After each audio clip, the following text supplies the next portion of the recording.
This is New York, a miracle city, a city of tall buildings, narrow dark streets, magnificent parks, broad avenues, homes and schools, stores and theaters and palatial hotels. A fascinating city, an incredible city. The commercial, financial, trading, and cultural heart of a great nation, the United States of America. To many of the world's peoples, New York City and the United States are one and the same. Its skyscrapers, traffic-filled thoroughfares, and crowded sidewalks are thought of as typically American, a monument to our nation's restless energy, to our passion for things big and great. For New York is both a big city and a great city, the largest city of the Western Hemisphere, second largest in the world. It is home to almost 8 million people, and to millions of Americans it has become the symbol of our country. What is the story behind New York? Why is New York, once a little Dutch settlement, the great city it is today? There are many answers to those questions, and one of the most important lies in the city's location. On that day in the year 1626, when the agents of the Dutch West Indian Company paid the Manhattan Indians $24 for the island now named for them, they did so mainly for commercial reasons. Even then, the advantages of the small trading post's geographical position were apparent.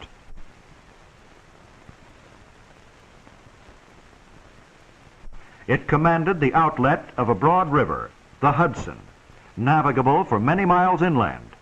It boasted a superb harbor,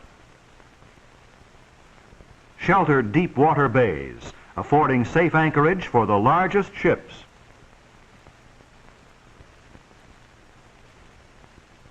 It stood astride an obvious route of trade that would someday connect the New World with the Old, and the most densely populated areas of North America with both Central and South America, and it dominated a backcountry of vast potential wealth.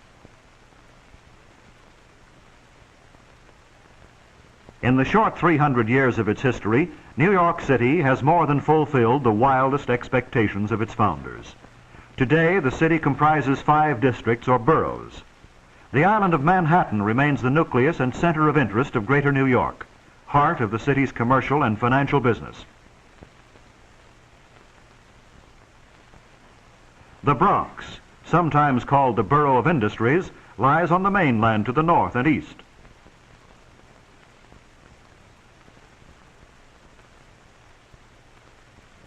Across the river from Manhattan lies the borough Brooklyn, which in turn is flanked by the borough of Queens. Both of these boroughs are on the southern end of Long Island and are for the most part residential.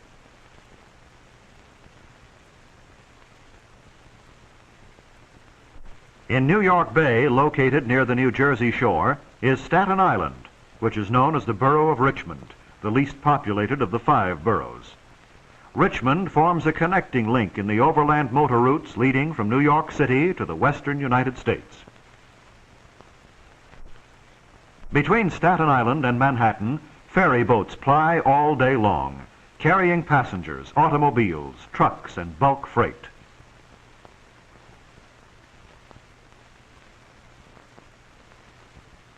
From the deck of one of these boats, one may catch a glimpse of the great Statue of Liberty, a figure that has stirred the emotions of countless immigrants to our shores.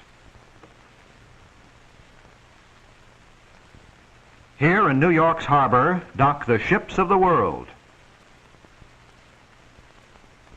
This magnificent water gate, open the year round, deep enough for the largest vessels, and spacious enough to hold the entire United States Navy without obstructing normal traffic, has been of great importance to our entire national economy. Without this natural advantage, New York itself would never have advanced to its present position, for waterborne commerce has contributed much to the growth of the city. By every measure, the Port of New York is the biggest and busiest in the world. It is estimated that any 6 of the other leading ports of the globe could be placed within it and yet leave room to spare. Its ocean-going craft touch about 90% of all foreign ports, bringing practically all of the silk goods, furs, cotton, and linen manufactures, jewelry, gems, chemicals, coffee, sugar, and cocoa sent to this country.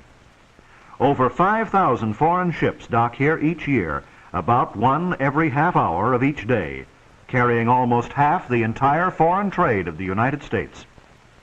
The majority of the nation's important railroads, as well as its major truck lines, enter the port in some manner. Here they load and unload every conceivable kind of freight.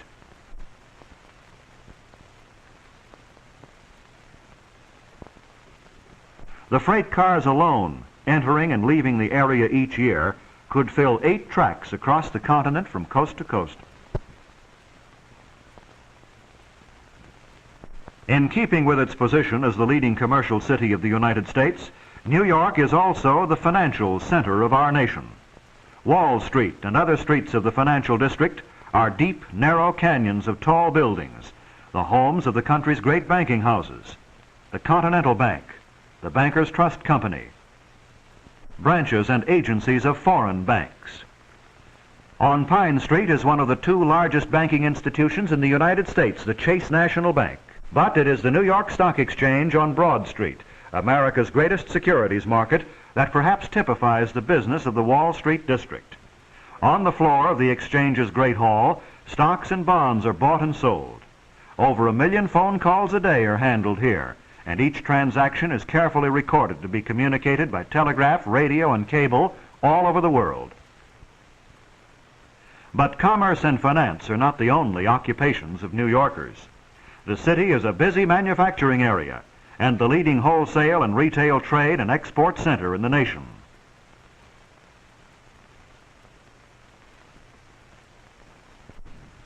New York's clothing business, the city's leading industry and 4th largest in the United States, crowds the center of Manhattan. Here are produced 3 out of 4 of the ready-made coats and dresses and 4 out of 5 of the fur garments worn by American women. The streets here are packed with trucks, while through narrow traffic holes, push boys guide hand trucks of metal pipe with clothing swaying from their racks, clothing that is worn by millions of Americans. With more theaters, schools, libraries, and museums than any other American city, New York must be ranked as our nation's cultural leader. The Metropolitan Museum of Art, perhaps the greatest center of classical art and learning in America, exerts an influence that is worldwide, while the Museum of Modern Art exhibits displays of modern painting, sculpture, and photography, and is the repository of a unique and valuable motion picture collection. Yet, for all its imposing size and activity, New York is a city of people, and it is the city's people that make it great. Here in New York live people of over 60 different national origins. More Germans than there are in Bremen. More Irish than there are in Dublin. More Italians than there are in Genoa. Here they live together, work together, play, and go to school together. In the tall apartment houses that line Manhattan's Park Avenue live many of New York's wealthier residents. One of the broadest of New York's thoroughfares, it is the main artery of its locality. It is constantly filled with non-commercial traffic. Buses, drays, and trucks are limited to traveling but 2 blocks in one direction in order to make delivery of goods possible. The street itself is supported by gigantic steel stilts above a 2-story railroad yard leading to one of New York's major rail terminals, the Grand Central Station.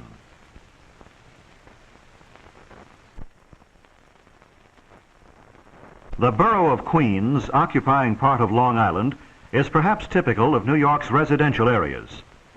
Across the East River from Manhattan, it is reached by a number of bridges and tunnels, among them the 59th Street or Queensboro Bridge, and the Queens Midtown Vehicular Tunnel. Morning and evening, as the residents of Queens commute to and from their offices, stores, and places of employment in Manhattan, these arteries of travel are crowded with traffic. In addition to private means of transportation, the city of New York has interborough and interurban bus lines plying its streets.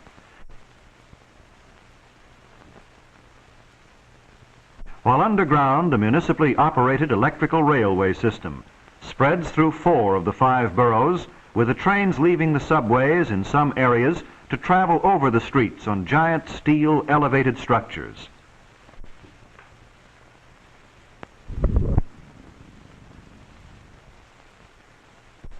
The people of New York may travel mile after mile on this integrated system on either local or express trains for only 5 cents for each trip.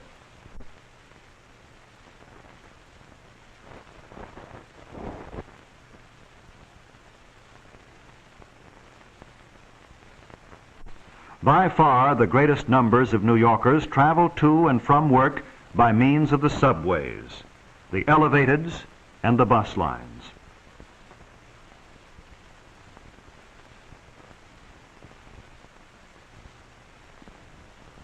In the borough of Queens, the homes of the New Yorkers may vary in size, shape, and type of construction. They may be single homes or apartment buildings, but regardless of type, they are much like the homes of people living in the residential suburbs of any other large American city. Here one may see the same familiar supermarkets, and the same familiar neighborhood schools, and the same familiar milk truck, and on certain days of the week, even the same familiar family wash lines that one sees in countless cities across our nation. But New York, again like any modern commercial and industrial city, has its less attractive areas.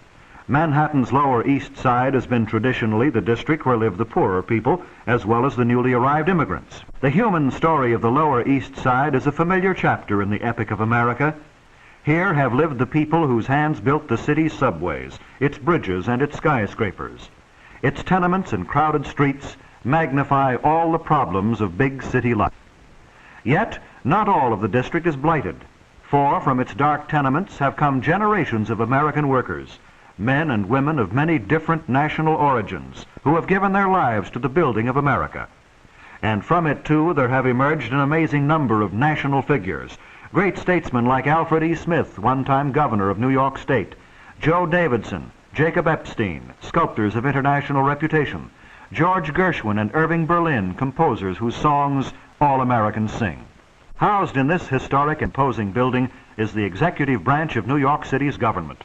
Like any other city, New York has its elected and appointed officials, charged with protecting the persons and property of the city. Near the City Hall is located one of the most elaborate groups of civic buildings to be seen in any city outside of Washington, D.C. The municipal building, one of the group, is a magnificent structure 40 stories high. In these numerous buildings are located the headquarters of the various branches of city government. The efficient fire department, its men trained to protect life and property in the world's highest buildings. Its world-famed police department, whose members are numbered in the thousands. Its public utilities of gas, water, electricity, and central steam for heating buildings. The largest municipal health and hospital system in the world. And its remarkable Department of Sanitation, which is responsible for the disposal of refuse and waste, the cleaning of streets and the removal of snow, with its tremendous fleet of motorized equipment. But the greatness of New York is perhaps most spectacularly seen in its buildings. For here on the island of Manhattan is the most impressive concentration of stone and steel masonry the world has ever known. The vast number of people who have crowded into this district have made for a scarcity of land and a consequent high value of whatever land has been available. While other cities have spread outward, New York has been forced to build upward.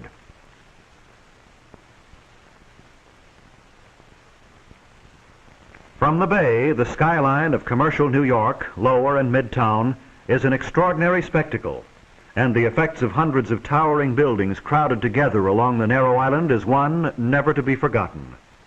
Tallest of New York structures and the tallest in the world is the amazing Empire State Building. It rears its 103-story head 1,250 feet over the sidewalks below. It has 7 miles of elevator shafts and 73 elevators, which travel so fast that a passenger entering one at the street floor may reach the 80th floor exactly 1 minute later.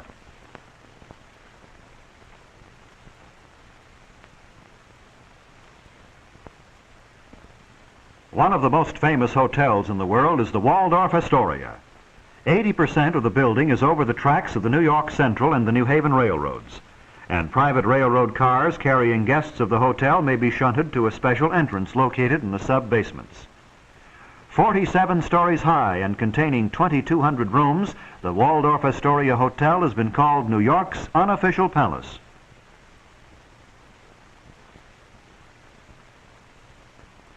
Rockefeller Center, a group of buildings occupying 3 city blocks, is the largest building project ever undertaken at one time by private capital. It is a self-contained city with business offices, centers of international commerce, theaters, and its own post office. The Central RCA building is in area the largest office building in the world, and so large is Rockefeller Center itself that its estimated daily population is over 150,000 people. From the one-room log cabin of a Dutch trader to the multi-storied buildings of Midtown Manhattan, that is the story of New York, a fabulous city, a fascinating city. New York is a great city for many reasons. Its strategic geographic location, its tremendous harbor flanked by marine, highway, air, and railroad tributaries, have made the city one of the world's greatest transportation centers, the commercial capital and the international trading capital of the United States. Here, too, is concentrated much of the banking wealth of our country, for the city is the financial center of the wealthiest of the world's nations. It is supreme among our cities in the volume of its retail trade, which is diverse in interests and in the character of commodities, the raw materials for which are drawn from the far reaches of the world, sometimes only to be fabricated and subsequently redistributed in new form in diverse directions. Likewise, New York's wholesale trade calls upon all parts of America and the world for supplies. Eggs from the Middle West, citrus fruit from Florida and California, vegetables from the South and New England, to feed the people of New York and the people of other countries. It is one of the greatest manufacturing and processing areas of the nation. The nation's foremost center of culture, a city of museums, and a city possessing hundreds of acres of public parks for the rest, relaxation, and health of its millions of residents and thousands of annual visitors.